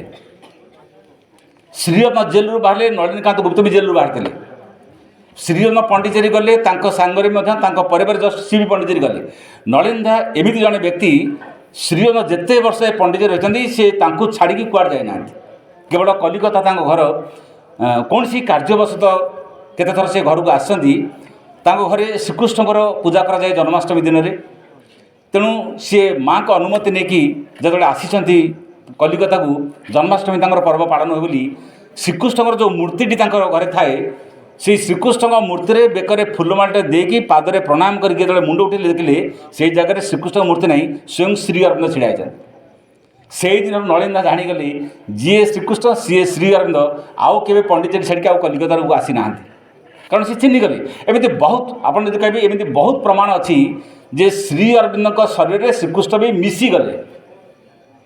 1926 ନଭେମ୍ବର 24ରେ ଯେଉଁଦିନ ସିଦ୍ଧିଲାଭ ହେଲା ଶ୍ରୀରତ୍ନ ମାଆଙ୍କର ଉଭୟଙ୍କର, ଏବଂ ସେଟାକୁ ଶ୍ରୀରତ୍ନର ସିଦ୍ଧି ଦିବସ ବୋଲି ଯେଉଁ କୁହାଯାଏ, ଅଧିମାନ ସିଦ୍ଧି, ଶ୍ରୀକୃଷ୍ଣ ବାଳ ଗୋପାଳ ରୂପରେ ଶ୍ରୀରତ୍ନ ଚାରିପଟେ ପ୍ରଦକ୍ଷିଣ କରି ମିଶିଗଲେ। ତା'ମାନେ ଏବେ ଯଦି ଆପଣ ଶ୍ରୀ ଅରବିନ୍ଦଙ୍କୁ ପାଇଯିବେ ବା ଶ୍ରୀରତ୍ନଙ୍କୁ ଯଦି ଉପଲବ୍ଧି ହୋଇଗଲା, ଆପଣଙ୍କ ଭିତରେ ଶ୍ରୀକୃଷ୍ଣ ଚେତନା ବି ଉପଲବ୍ଧି ହୋଇଯିବ। ବହୁତ ରହସ୍ୟପୂର୍ଣ୍ଣ ସବୁ କଥା ଅଛି। ଆମେ ତାଙ୍କ ବିଷୟରେ ବହୁତ କମ୍ ଜାଣୁ, ବହୁତ କମ୍ ଆମେ ସେ ବିଷୟରେ ଜାଣୁ। ଦେଖନ୍ତୁ, ଶ୍ରୀ ଅରବିନ୍ଦ ଗୋଟେ ସମୟରେ ଆଲିପୁର ଜେଲକୁ ତାଙ୍କୁ ନେଇ ନିଆଗଲା। ଇଂରେଜମାନେ ତାଙ୍କ ହାତରେ ଦଉଡ଼ି ବାନ୍ଧିକି, ଅଣ୍ଟାରେ ବି ଦଉଡ଼ି ବାନ୍ଧିକି ତାଙ୍କୁ ଟାଣି ଟାଣି ନେଇଗଲେ। ହାତରେ ତ ହାତକଡ଼ି ପକାଇଲେ, ଅଣ୍ଟାରେ ଦଉଡ଼ି ବାନ୍ଧିକି ତାଙ୍କୁ ଟାଣି ଟାଣି ନେଇଗଲେ। ଯେଉଁଦିନ ତାଙ୍କ ଘରେ ତାଙ୍କୁ ଆରେଷ୍ଟ କରାଗଲା, ମୃଣାଳିନୀ ତାଙ୍କର ଯେ ଧର୍ମପତ୍ନୀ, ସେ ଦେଖିଛନ୍ତି ଆଖିରେ ଶ୍ରୀରତ୍ନଙ୍କୁ କେମିତି ଟାଣିକି ନେଇ ନେଉଛନ୍ତି। ମୃଣାଳିନୀଙ୍କର ସଂଜ୍ଞା ହରେଇଲେ, ଚେତା ହରେଇଲେ। ମୃଣାଳିନୀଙ୍କର ଶବ୍ଦ ହେଉଛି ଶ୍ରୀରତ୍ନଙ୍କୁ ସେ ଦେବତା ବୋଲି ସମ୍ବୋଧନ କରନ୍ତି। ତେଣୁ ଆଖି ସାମ୍ନାରେ ତାଙ୍କ ସ୍ୱାମୀକୁ ଯେତେବେଳେ ଇଂରେଜମାନେ ଆରେଷ୍ଟ କରୁଛନ୍ତି, ମୃଣାଳିନୀ ଚେତା ହରେଇଲେ। ବାରମ୍ବାର ପାଣି ସିଞ୍ଚନ କଲା ପରେ ଟିକେ ଚେତା ଫେରିଆସି, ପୁଣି ଯେତେବେଳେ ମନେ ପଡ଼ିଯାଏ ଶ୍ରୀରତ୍ନଙ୍କୁ ଆରେଷ୍ଟ କରାଯାଇ, ମୃଣାଳିନୀ ପୁଣି ଚେତା ଉଡ଼ିଯାଆନ୍ତି। 3 ଦିନ କାଳ ତାଙ୍କ ଚେତା ବାରମ୍ବାର ଆସୁଥାଏ, ପୁଣି ବାରମ୍ବାର ଚାଲିଯାଉଥାଏ। ତେଣୁ ତାଙ୍କର ସାହି ପଡ଼ିଶା ଲୋକମାନେ, ତାଙ୍କର ବନ୍ଧୁବାନ୍ଧବମାନେ ଭାବିଲେ ଆମେ ତାଙ୍କୁ ବୁଝେଇ ପାରୁନାହୁଁ, ଶ୍ରୀ ଅରବିନ୍ଦଙ୍କୁ ଜେଲ୍ ନିଆଯାଇଛି ବୋଲି ମୃଣାଳିନୀଙ୍କ ଭିତରେ କେତେ କଷ୍ଟ, କେତେ ଦୁଃଖ ଯେ ତାଙ୍କୁ ଏତେ ଇଂରେଜମାନେ ଯନ୍ତ୍ରଣା ଦେଲା ଭଳି ନେଇଛନ୍ତି। ସେତେବେଳେ ମୃଣାଳିନୀଙ୍କୁ କ'ଣ କଲେ, ଶ୍ରୀରାମକୃଷ୍ଣ ପରମହଂସଙ୍କର ଯେ ଧର୍ମପତ୍ନୀ ଶାରଦା ଦେବୀ, ଶାରଦାଙ୍କ ପାଖକୁ ଅଣାଗଲା। ଅନ୍ତତଃ ଶାରଦା ଯଦି ବୁଝେଇଦେବେ ଟିକେ ମୃଣାଳିନୀ ଆଶ୍ୱସ୍ତ ହେବେ। ଇଏ ହେଉଛି 1908 ମସିହାର କଥା। ଶ୍ରୀରତ୍ନଙ୍କୁ ଜେଲ୍କୁ ନେଇ ନିଆଯାଇଛି। କିଛି ଦିନ ପର୍ଯ୍ୟନ୍ତ ତାଙ୍କର ସ୍ୱାଭାବିକ ଅବସ୍ଥାକୁ ମୃଣାଳିନୀ ଆସୁନାହାନ୍ତି। ଶାରଦାଙ୍କ ପାଖକୁ ନିଆଯାଇଛି। ବେଲୁଡ଼ ମଠରେ ଶାରଦା ଥାଆନ୍ତି। ଶାରଦା ଦେଖିଲେ ତ ମୃଣାଳିନୀଙ୍କୁ କହିଲେ, ତୁମ ସ୍ୱାମୀ ମହାଯୋଗୀ। ପ୍ରଥମ ଶବ୍ଦ ମହାଯୋଗୀ ବାହାରିଲା ଶାରଦାଙ୍କ ମୁହଁରୁ, ଯେ ତୁମ ସ୍ୱାମୀ ମହାଯୋଗୀ। ଶ୍ରୀରତ୍ନ ସେତେବେଳେ ମହାଯୋଗୀ ହେଇନାହାନ୍ତି। ଆଜ୍ଞା ଭଲରେ ବୁଝନ୍ତୁ, 1950 ମସିହା ପରେ ଅତିମାନସ ସିଦ୍ଧି ଲାଭ କରିସାରିଲା ପରେ ଆଜି ଆମେ କହୁଛୁ ମହାଯୋଗୀ, କିନ୍ତୁ ସେତେବେଳେ ଶ୍ରୀରତ୍ନଙ୍କୁ ମହାଯୋଗୀ ବୋଲି କିଏ ଚିହ୍ନିଥିଲା? କେହି ବି ସମ୍ବୋଧନ କରିନଥିଲେ। ଇଏ ଯଦି ଆପଣ ତାକୁ କହିବେ ଗୋଟେ ଉପାଧି ବୋଲି, ଉପାଧି ଅର୍ଡ଼ିନାରୀ ଲୋକ ଦେଲେ ମଧ୍ୟ ସେ କଥା କାର୍ଯ୍ୟକାରୀ ହୁଏ ନାହିଁ।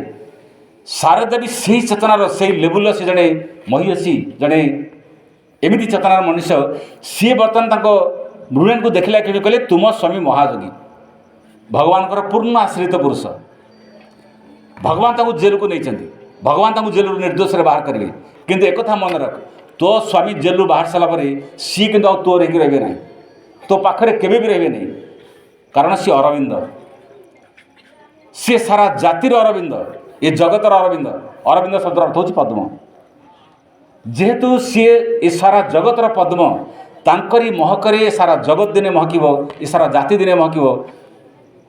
ମୃଣାଳିନୀଙ୍କର ଯେଉଁ କାନ୍ଦ ବାରମ୍ବାର ହେଉଥିଲା, ଶାରଦାଙ୍କର ଏଇ 2-4 ଧାଡ଼ି କଥାରେ ତାଙ୍କ କାନ୍ଦ ସେଇଠି ଠକ୍ ବନ୍ଦ ହେଇଗଲା।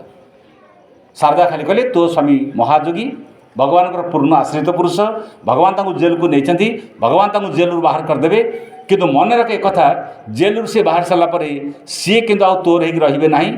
ସିଏ ସାରା ଜାତିର ଅରବିନ୍ଦ, ଜଗତର ଅରବିନ୍ଦ। ତାଙ୍କରି ମହକରେ ଦିନେ ସମଗ୍ର ଦେଶ, ସମଗ୍ର ବିଶ୍ୱ ମହକିବ। ତେଣୁ ଏଥିରେ ଶୋଚନା କରିବାର କ'ଣ ଅଛି? ମୃଣାଳିନୀ କହୁଛନ୍ତି, ଶାରଦାଙ୍କର ଏଇ 2-4 ଧାଡ଼ି ବାକ୍ୟରେ ମୋ କାନ୍ଦ ବନ୍ଦ ହୋଇଗଲା। ଏଇଥିପାଇଁ କାନ୍ଦ ବନ୍ଦ ହୋଇଗଲା, ଜାଣିଦେଲେ ସିଏ ଯାହାକୁ ବିବାହ କରିଛନ୍ତି ସିଏ କେବଳ ମୋର ନୁହେଁ, ସାରା ପୃଥିବୀର, ସାରା ମାନବ ଜାତିର। ତାମାନେ ସେହି ସମୟରୁ ଶ୍ରୀରତ୍ନଙ୍କୁ ଖୁବ୍ କମ୍ ବ୍ୟକ୍ତି ଚିହ୍ନି ସାରିଥିଲେ, ଜାଣି ସାରିଥିଲେ ଯେ ପ୍ରକୃତରେ ଇଏ କିଏ।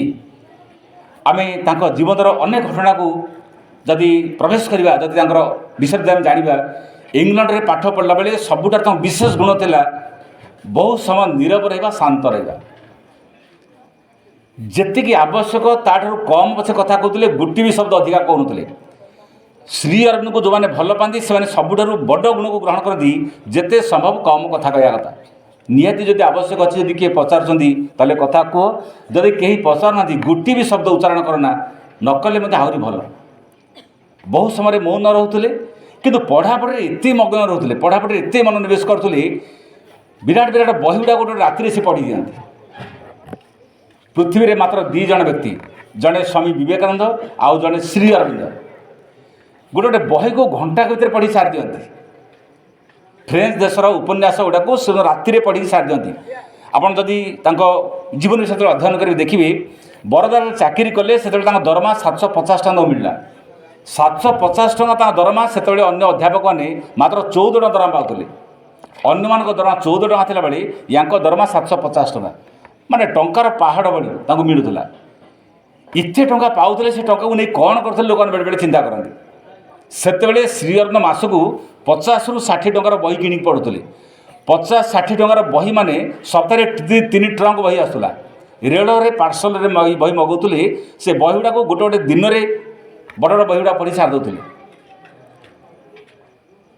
जिते बहीर दाम था 30 पैसा 25 पैसा बड़ बड़ बही गुड़ा दाम था 50 पैसा अति बेसी बहीर दाम था टंकाए बड़ बड़ ग्रंथ गुड़ा टंका दाम था से देखो से मसरे 50 टଙ୍କା 60 टଙ୍କା बही किणी पढ़ुले पढ़ापढ़ी एत मग्न एत एकाग्र रोते चारिपटे कौन घटुची बेले जापारती ना एवं जिते बरदा कॉलेज से क्लास ने 2टा सब्जेक्ट क्लास ने फ्रेंच क्लास ने इंग्लिश क्लास ने से क्लास को आसी माने खाली से क्लास पिला नुहति एंटायर समुदाय कॉलेज पिलाने श्री अरविंद क्लास रूम आसी खुंदी बसती धरतु गोटे बेंच रे 5 जन बसार कैपेसिटी से बेंच रे लगे कि 7 जन पिला बसती 2टा बेंच मझे जो रास्ता से बाट मझे बसती झरका पाखे पिला छिड़ा होती दुआर मुहर छिड़ा होती श्री अरविंद गोटे विषय को पढ़ाଇବା पूर्व से विषय वस्तु 20 मिनट 25 मिनट सुंदर लेक्चर दिखती जेहेतु असरंती ज्ञानर भंडार सी गोटे विषय पर एत प्रांजल कही दिखती जे पिलामानकु जाकि से घरे आउ से विषय पर बेसी पढ़ा दरकार हुए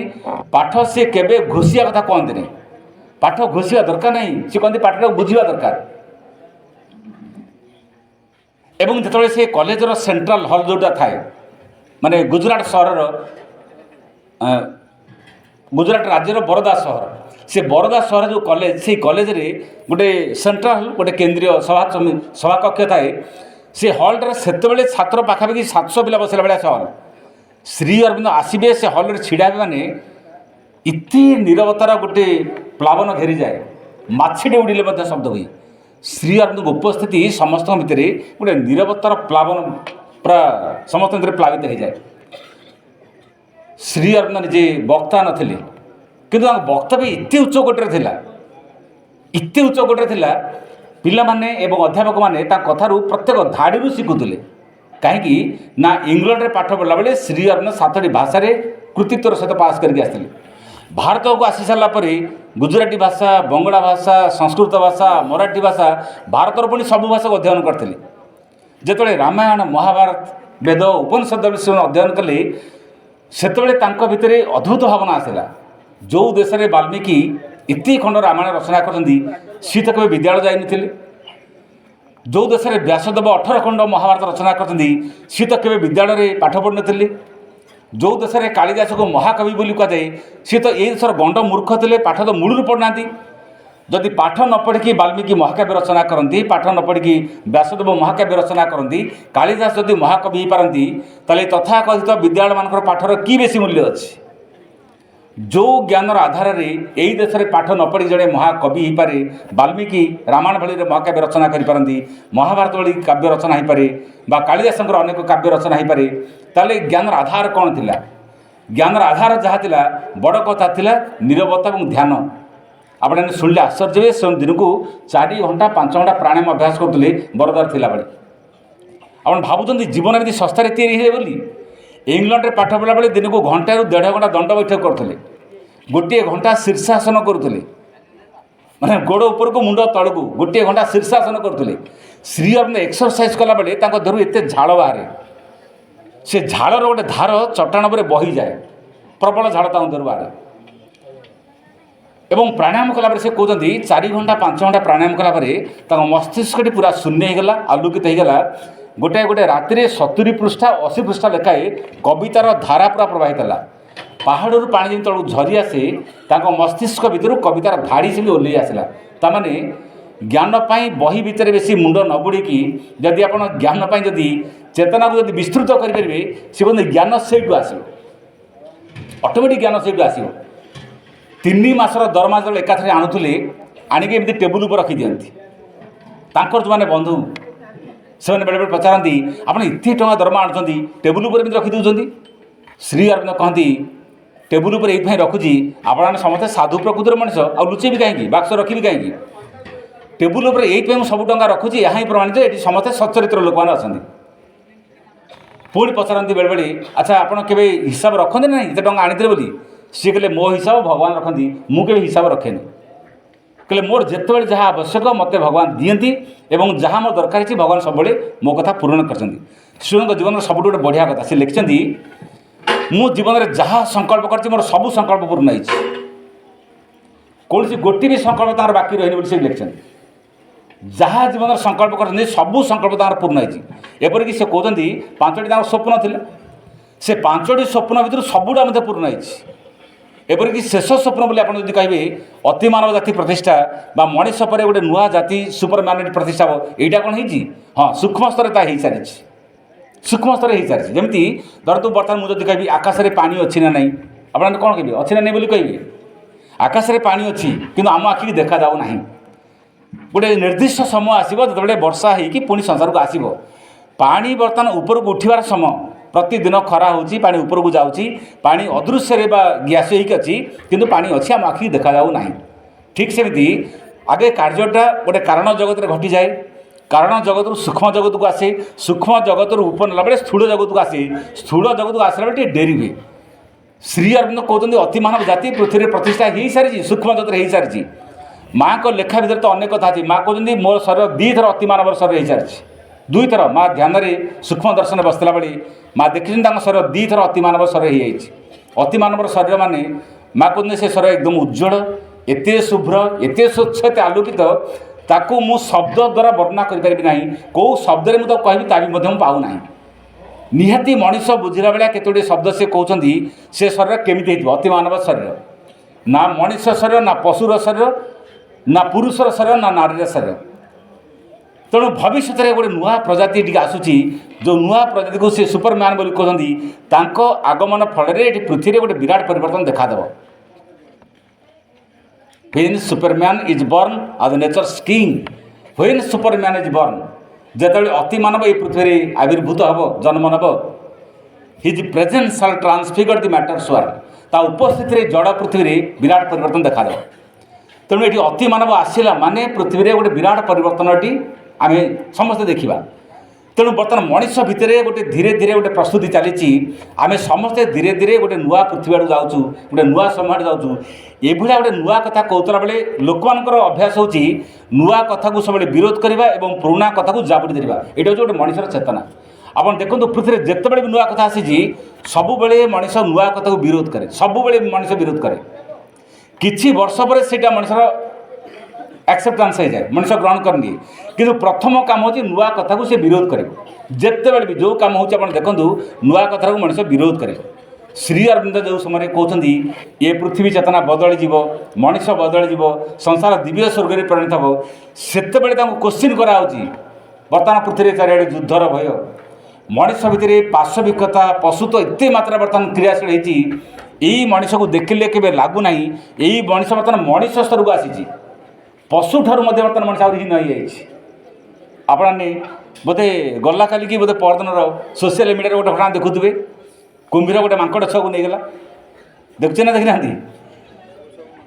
महाकालपड़ा पाखे राजनगर अंचल से गोटे कुंभीर छुआटे पानी पीवा नहीं मांकड़ छुआटे पानी पीवा आसी से अंचल नदी में बहुत प्रबल कुंभीर गोटे कुंभीर से मांकड़ छुआ धरी पकड़ा सी मांकड़ छुआ कुंभीर धरी पकड़ा बोली आप देखो आजकल सोशल मीडिया अच्छी सब कथा 100 रु अधिक मांकड़ केमी से नदी भितर पहुँचती कुंभीर कबल गोटे मांकड़ छुआ को रक्षा करेंगे ତାଙ୍କ ଭିତରେ ଏତେ ସହୃଦୟତା, ଏତେ ଏକତା, ଏତେ କ'ଣ ଯାହାକୁ କୁହାଯାଏ ଦୟା ଭାବ ଅଛି।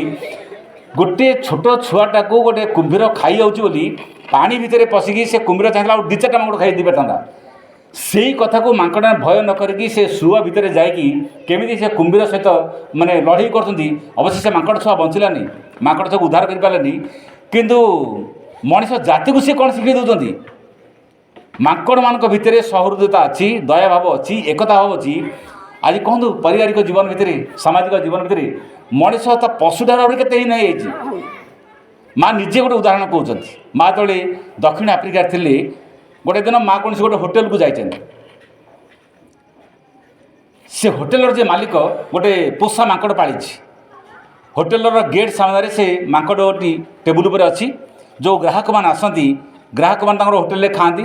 ଇଏ ରାତିର ହୋଟେଲ, ତେଣୁ ରାତିରେ ଯେଉଁମାନେ ପ୍ରାୟତଃ ବେଶୀ ହୋଟେଲକୁ ଆସନ୍ତି ସେମାନେ ଖାଲି ତ ଖାଆନ୍ତିନି, ତା ସାଙ୍ଗରେ ମଦ୍ୟପାନ ବି କରନ୍ତି।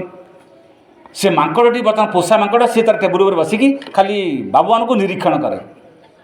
ଗୋଟେ ଟେବୁଲ ଚାରିକଡ଼ରେ 4 ଜଣ ବସନ୍ତି। ସେ ଖାଉଥିଲା ବେଳେ ବର୍ତ୍ତମାନ ଗ୍ଲାସରେ ଢାଳିକି ତାଙ୍କର ପାନୀୟ ବର୍ତ୍ତମାନ ପିଇବାକୁ ଆରମ୍ଭ କଲେ, ମଦ ପିଇଲେ। ସେଇ ଲୋକମାନଙ୍କ ଭିତରୁ ଜଣେ ଲୋକ ଭାବୁଛି, ଦେଖିବା ଗୋଟେ ମାଙ୍କଡ଼ ଗୋଟେ ଗ୍ଲାସ୍ ଦେଇଦେବା ମଦ। ଇଏ ହେଉଛି ମଣିଷ। ଆରେ ଭାଇ, ତମେ ତ ମଦ ପିଉଛ, ସେ ମାଙ୍କଡ଼କୁ ମଦ ପିଇବା କାହିଁ ମନେ କରୁଛ? ମାଙ୍କଡ଼ ସାମ୍ନାରେ ଆଣିକି ଗୋଟେ ଗ୍ଲାସରେ ମଦ ଢାଳିକି ରଖିଦେଲା। ମାଙ୍କଡ଼ କାହିଁ ଜାଣିବ ସେଇଟା ମଦ କି କ'ଣ ବୋଲି? ସେ ପିଇଦେଲା। ବର୍ତ୍ତମାନ ମାଙ୍କଡ଼ ପିଇଦେଲା ପରେ ବର୍ତ୍ତମାନ ତାକୁ ନିଶା ହେଇଗଲା। ସେଇ ଟେବୁଲ ଉପରେ ଗଡ଼ିଲା, ବର୍ତ୍ତମାନ ତଳେ ଗଡ଼ିଲା, ଚିତ୍କାର କଲା, ଛଟଫଟ ହେଲା। ଏ ବାବୁମାନଙ୍କୁ ଖୁସି ଲାଗୁଛି। ଏ ହେଉଛି ମଣିଷ ପ୍ରକୃତି। ଏଇଟାକୁ ମା' ନିଜେ ବର୍ଣ୍ଣନା କରୁଛନ୍ତି। ମା' କହିଲେ ମଣିଷ ନିଜେ ମଦ୍ୟପାନ କରୁଛି, ପୁଣି ତା ସାଙ୍ଗରେ ପଶୁକୁ ମଧ୍ୟ ମଦ୍ୟ ପିଇବାକୁ ବାଧ୍ୟ କରୁଛି। ଏବଂ ସେ କଷ୍ଟ ପାଇଲା ବେଳେ, ଚିତ୍କାର କଲାବେଳେ ଏ ବାବୁମାନେ ଖୁସି ହେଉଛନ୍ତି, ଯାହା ମାଙ୍କଡ଼କୁ ନିଶା ହେଇଗଲା। ସେଦିନ ତାଙ୍କର ଖିଆପିଆ ସରିଗଲା, ଫେରି ଆସିଲେ। ପୁଣି 3-4 ଦିନ ପରେ ସେଇ ବାବୁମାନେ ପୁଣି ସେ ହୋଟେଲକୁ ଖାଇବାକୁ ଯାଇଛନ୍ତି। ସେଇ ଟେବୁଲ ଉପରେ ବସିକି ଖାଉଛନ୍ତି। ମାଙ୍କଡ଼ ସେମିତି ସେ ଟେବୁଲ ଉପରେ ବସି ଏଇ ବାବୁମାନଙ୍କୁ ମାଙ୍କଡ଼ ଦେଖିଲା ବେଳଠୁ ସେ ପୁରା ରାଗିକି ଏକଦମ ତା ମାନେ ଭୟଙ୍କର ଆଖିରେ ସେ ଅନେଇଲାଣି। ଏଇ ବାବୁମାନେ ଦେଖିକି ମାଙ୍କଡ଼ ବର୍ତ୍ତମାନ ଥଟ୍ଟା କରୁଛନ୍ତି। ସେଦିନ ତ ଏତିକି ପିଇକି ଏତିକି ଜୋରେ ଗଡ଼ିଥିଲା, ତଳେ ଛଟପଟ ହେଇଥିଲା, ଆଜି ଟିକେ ଅଧିକ ମାତ୍ରାରେ ଦେବା, ଆଉ ଟିକେ ଡୋଜ୍ ବଢ଼େଇଦେବା। ମାନେ ଧରନ୍ତୁ ସେଦିନ ଗ୍ଲାସରେ ଅଧା ଦେଇଥିଲେ, ଆଜି ଗ୍ଲାସରେ 3 ଭାଗ ବା ଫୁଲ୍ ବର୍ତ୍ତମାନ ଦେଇଦେଲେ। ଯେମିତି ମାଙ୍କଡ଼ ସାମ୍ନାରେ ଆଣିକି ସେ ଗ୍ଲାସଟା ଥୋଇଛନ୍ତି, ମାଙ୍କଡ଼ ସେଦିନ ଥରେ ପିଇକି କଷ୍ଟ ପାଇଛି। ଆଜି ମାଙ୍କଡ଼ କ'ଣ କରିଥିବ? ରାଗିକି ଧରିଲା ସେ ଗ୍ଲାସକୁ, ଏମିତି ଭାବରେ ଫୋପାଡ଼ିଲା ତା ମୁହଁକୁ ଯେ ସେ ଗ୍ଲାସଟା ଭାଙ୍ଗିକି ତା ମୁହଁ ସାରା କ୍ଷତ ବିକ୍ଷତ ହେଇଗଲା, ତା ଆଖିଟା ନଷ୍ଟ ହେଇଗଲା। ଏଇ କାହାଣୀ ଯେତେବେଳେ ମା' ପିଲାମାନଙ୍କ ସମ୍ମୁଖରେ କହୁଛନ୍ତି, ପ୍ଲେଗ୍ରାଉଣ୍ଡରେ ମା' ପଚାରୁଛନ୍ତି, ମାଙ୍କଡ଼ଟା ଠିକ୍ କଲା ନା ଭୁଲ କଲା? କ'ଣ ଭାଇ ଭଉଣୀ, ମାଙ୍କଡ଼ ଠିକ୍ କଲା ନା ଭୁଲ କଲା? ଗୋଟେ ମାଙ୍କଡ଼ ବୁଝିପାରିଲା, ଥରେ ପିଇକି ମୁଁ ଏତେ କଷ୍ଟ ପାଇଛି, ଯନ୍ତ୍ରଣା ପାଇଛି, ଆଉ ଜୀବନରେ ପିଇବି? ଯିଏ ପିଇବାକୁ ଦେଲା ତାପରେ ପ୍ରତିଶୋଧ ନେଇଗଲା। ମଣିଷ ବୁଝିଛି ନା ବୁଝିନି? ଆଜି ମଣିଷ ବୁଝିଛି ନା ବୁଝିନି? କାଲି ଦେଶୀ ପିଲା ଆଜି ବିଦେଶୀ ହେଉଛି, କାଲି ଅଧ ଗ୍ଲାସ୍ ପିଲା ଆଜି ଫୁଲ୍ ଗ୍ଲାସ୍ ପିଉଛି। ଯିଏ ମଦ ପିଲା ତା ଘର ଦ୍ୱାରା ବିକ୍ରି ହେଲା, ଯିଏ ମଦ ବିକିଲା ସେ ବଡ଼ ଘର କୋଠାଘର କଲା। ବୁଦ୍ଧିମାନ ଏଠି କିଏ? ଯିଏ ମଦ ପିଉଛି ତା ଘର ଦ୍ୱାରା ବିକ୍ରି ହେଉଛି ନା ହେଉନି? ପରିବାର ନଷ୍ଟ ହେଇଯାଉଛି, ପିଲାମାନେ ନଷ୍ଟ ହେଇଯାଉଛନ୍ତି, ସବୁ ନଷ୍ଟ ହେଉଛନ୍ତି, ତଥାପି ମଧ୍ୟ ଜଣେ ମଦ ଛାଡ଼ି ପାରୁନାହିଁ। ମା' ପଚାରୁଛନ୍ତି, ମାଙ୍କଡ଼ ବୁଦ୍ଧିମାନ ନା ମଣିଷ ବୁଦ୍ଧିମାନ? ପଶୁଟେ ହେଇକି ସିଏ ସଚେତନ ପଛେ ମଣିଷ କାହିଁକି ସଚେତନ ନୁହେଁ, ମଣିଷ କାହିଁକି ବୁଝିପାରୁନି? ତା କାରଣ ହେଉଛି ମଣିଷ ଭିତରେ ଗୋଟେ ବୁଦ୍ଧି ଅଛି। ସେ ବୁଦ୍ଧି ଧୀରେ ଧୀରେ ସବୁ କଥାକୁ ମିଶାଇ ଦିଏ, ସବୁ କଥାକୁ ମିଶ୍ରଣ କରିଦିଏ। ତାମାନେ ଯେଉଁଥିରେ ଲାଭ ଥାଏ ସେଇ ଲାଭ ପାଇଁ ଯେତେ ବଡ଼ ଭୁଲ କାମ ହେଲେ ମଧ୍ୟ ସେ ବାରମ୍ବାର କରେ। ଯେତେ ବଡ଼ ଭୁଲ କାମ ଥାଉ ସେ ବାରମ୍ବାର କରିବ। ଗୋଟେ ମନେ ପଡ଼ୁଛି ଗୋଟେ ବଢ଼ିଆ ଉଦାହରଣ। ଜଣେ ଭଦ୍ର ବ୍ୟକ୍ତି ତାଙ୍କ ଘରେ ସବୁଦିନ ମଦ ପିଅନ୍ତି, ଦଳେ ସାଙ୍ଗମାନଙ୍କୁ ଡାକିକି ଜୁଆ ଖେଳନ୍ତି, କେଉଁଦିନ ପଶା ଖେଳନ୍ତି, କେଉଁଦିନ ତାସ୍ ଖେଳନ୍ତି। ତାଙ୍କ ଘରଟା ଗୋଟେ ହାଟ ଭଳିଆ, ଗୋଟେ ଉତ୍ସବ ପାଳନ କରନ୍ତି। ଆଉ କ'ଣ, ଜଣେ ଝିଅଟି ସେ ଘରକୁ ବୁଲିବାକୁ ଯାଇଛି, ଦେଖିଲା ଘର ଭିତରେ ଜୁଆ ଖେଳ ଚାଲିଛି, ମଦ୍ୟପାନ ଚାଲିଛି, ମାଂସ ଖିଆ ଚାଲିଛି ଏବଂ ଜୋରରେ ପାଟିତୁଣ୍ଡ ହୋହାଲା ଚାଲିଛି। ଏ ଝିଅଟିକୁ ସେ ଦୃଶ୍ୟ ଭଲ ଲାଗିଲାନି।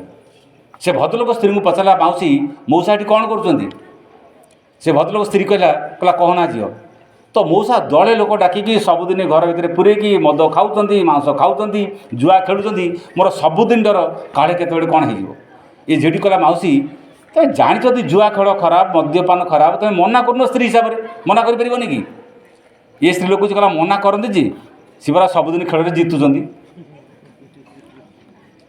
ସବୁଦିନ ଘରକୁ ଖେଳରେ ଜିତିଲେ ଲାଭ ଆସୁଛି, ବାଜି ରହୁଛି, ଘରକୁ ଟଙ୍କା ଆସୁଛି, ମାନେ ସ୍ୱାମୀ ଯେତେ ଭୁଲ କାମ କଲେ ମଧ୍ୟ ସ୍ତ୍ରୀ ମନା କରିପାରିବ ନାହିଁ। ବୁଝିଲା? ଏ କଥାର ଉଦ୍ଦେଶ୍ୟ ହେଉଛି मनीष जानी कौटा ठीक कौटा भूल किंतु भूल कम जदि खुशी लगुच तृप्ति मिलूँ से भूल कम को मनीष बारंबार कर जादू सीना गोटे रोग किंतु कुंडल को बढ़िया लगे प्रोब्लेम से अच्छी आम जानी जोटा भल नुहे खराब बोली किंतु कहीं मनीष से करुच्ची कारण हूँ पछरे किसी प्राणिक तृप्ति अच्छी यही चेतना भितर मनीष आगू जापारनी उठी पारनी किंतु गोटे भविष्य समय आसो मनीष सबू दुर्बलता को अतिक्रम कर आगू जीव माँ लिखिं एमती लुह ना जो लुह सुखी जाए ना एमती रात्रि ना जो रात्रि केवे पाही ना सबू रात्रि पाई सबू लुह सुखी जाइए एमती कुहुड़ी ना सूर्य आगमन में जो कुहुड़ी अपसारित हो जाए एमती मनर अमेल ना जो अमेल मन दिने पुणी मिलन में परिणत होना जो मान भितर जिते अमेल जानता से भितर से मिलन संभावना भी अच्छी एमती निर्जन स्थान ना जो निर्जन स्थान दिने कोलाहलपूर्ण स्थान में परिणत होनी माँ कहवा कथा हूँ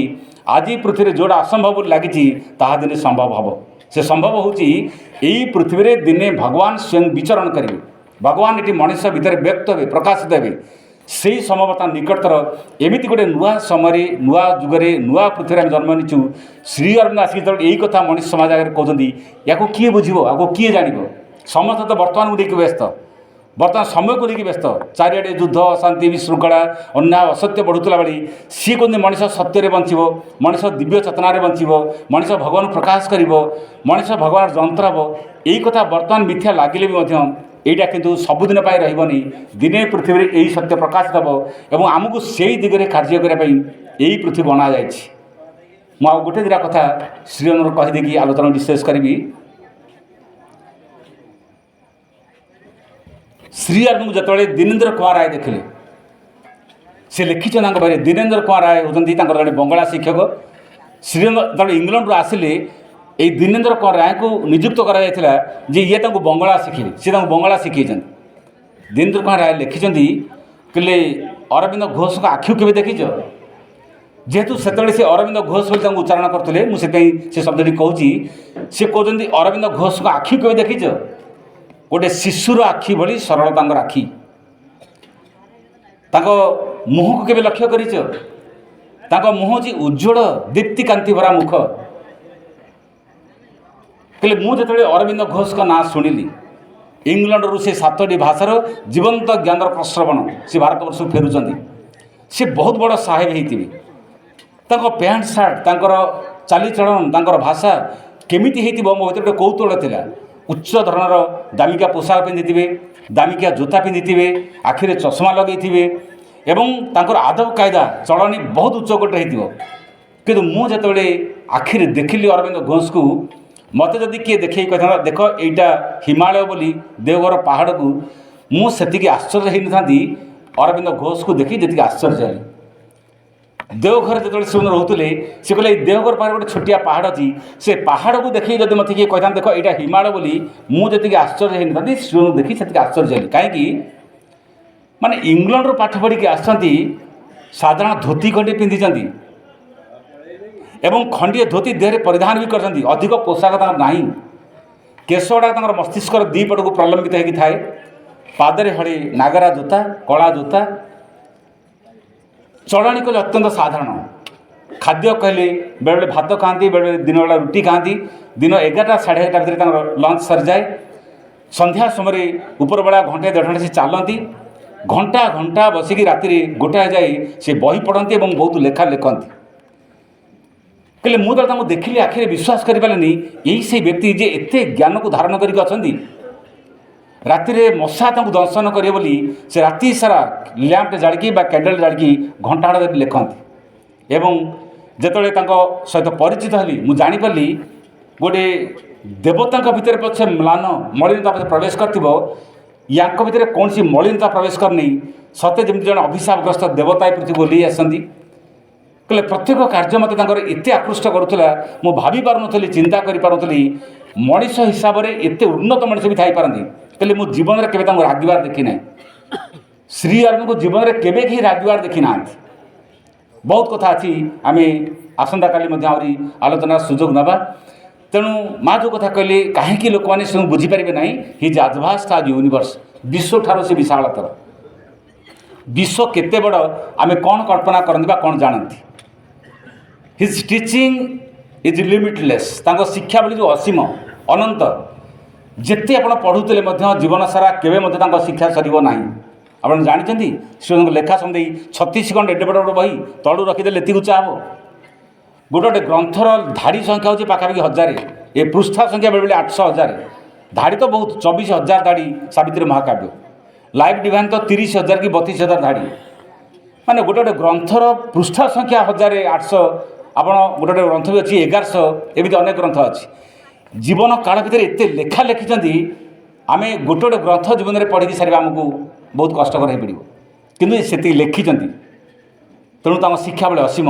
हिज बियॉन्ड ऑफ माइंड मनर बहुत ऊपर सी तेणु साधारण मनुष्यर मनटी बुझीपार ना जी बुझीपार सी हूँ आम अंतरात्मा आम हृदय हृदय दे आम जब बुझीपार चेष्टा करवा आम सबुठ बड़ कर्तव्य होती प्रति कृतज्ञता निवेदन माँ कहले मनीषाती किसी भी देपारे श्रीवन को केवल गोटे कथा देपर कृतज्ञ जनपर जे प्रभु आम आपण पाखे चिर कृतज्ञ चिर ऋणी कारण आपण आम एत कथा जी कर पृथ्वी जी एत कथा करते कष्ट सही केते यातना भोगी केते वेदना सही केते आशा भी कर प्रस्तुत कर सबकि सिद्ध कर आम केवल आपण सम्मुखें प्रणत यही प्रार्थना करचु आम मुहूर्तक जब भूली न जाऊ जे तुम निकट में आम केते ऋणी मनीष चिरकाल आम ऋणी यही भावना ये अनुभव नहीं आम बंचले आम भर श्रद्धा सृष्टि हे भक्ति सृष्टि हे प्रति आहरी अधिक आनुगत्य भाव आसो जी आम भर श्रद्धा भक्ति आनुगत्य आसो आम जीवन द्वारा अनुप्राणित हो और जीवन भर गोटे सुंदर जीवन परिप्रकाश हो समस्त भाई बहन को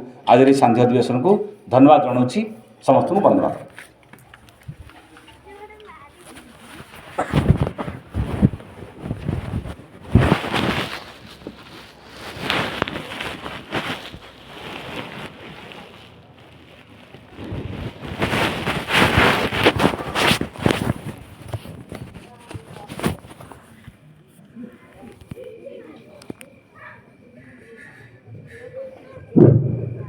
धन्यवाद भाई आप